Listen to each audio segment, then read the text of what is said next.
ದಕ್ಷಿಣ ಭಾರತದ ಪ್ರಸಿದ್ಧ ಪುಣ್ಯಕ್ಷೇತ್ರ ನಾಗಾರಾಧನಾ ಕ್ಷೇತ್ರವಾದ ಮಂಗಳೂರು ಕುಡುಪು ಶ್ರೀ ಅನಂತ ಪದ್ಮನಾಭ ದೇವಾಲಯದಲ್ಲಿ ಸಾವಿರಾರು ಭಕ್ತರ ಸಮೂಹದ ಮೂಲಕ ಇಂದು ಷಷ್ಠಿ ಭ್ರಮರಥೋತ್ಸವ ಅದ್ದೂರಿಯಾಗಿ ನಡೆಯಿತು. ನಾಗಾರಾಧನೆಯ ಮೂಲಸ್ಥಾನ ಕುಡುಪು ಶ್ರೀ ಅನಂತ ಪದ್ಮನಾಭ ದೇವರ ಅತ್ಯಾಕರ್ಷಕ ನೂತನ ಭ್ರಮರಥ ಹಾಗೂ ದೇವಾಲಯದ ಉತ್ತರ ಗೋಪುರ ಸಮರ್ಪಣೆ ಡಿಸೆಂಬರ್ 1ರಂದು ನಡೆದು ಡಿಸೆಂಬರ್ 2ರಂದು ಷಷ್ಠಿ ಭ್ರಮರಥೋತ್ಸವ ಅದ್ದೂರಿಯಾಗಿ ನಡೆಯಿತು.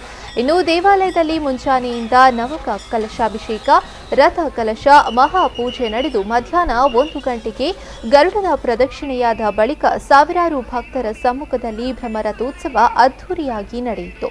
ಈ ಸಂದರ್ಭ ಆಡಳಿತ ಮುಕ್ತೇಸರರಾದ ಕೆ. ನರಸಿಂಹ ತಂತ್ರಿಯವರು ಮಾತನಾಡಿ, ಕ್ಷೇತ್ರದ ಮಹತ್ವದ ಮತ್ತು ಕ್ಷೇತ್ರದಲ್ಲಿ ನಡೆಯಲಿರುವ ವಿವಿಧ ಪುಣ್ಯ ಕಾರ್ಯಗಳ ಬಗ್ಗೆ ಸಂಪೂರ್ಣ ಮಾಹಿತಿಯನ್ನ ನೀಡಿದರು.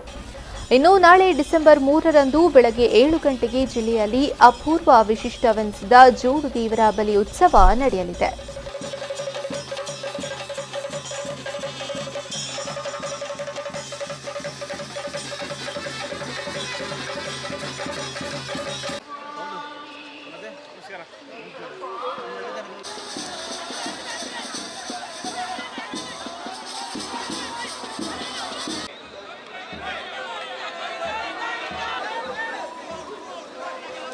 ಡೌನ್ ಅಲ್ಲ ಭಾರಿ ಡೇಂಜರ್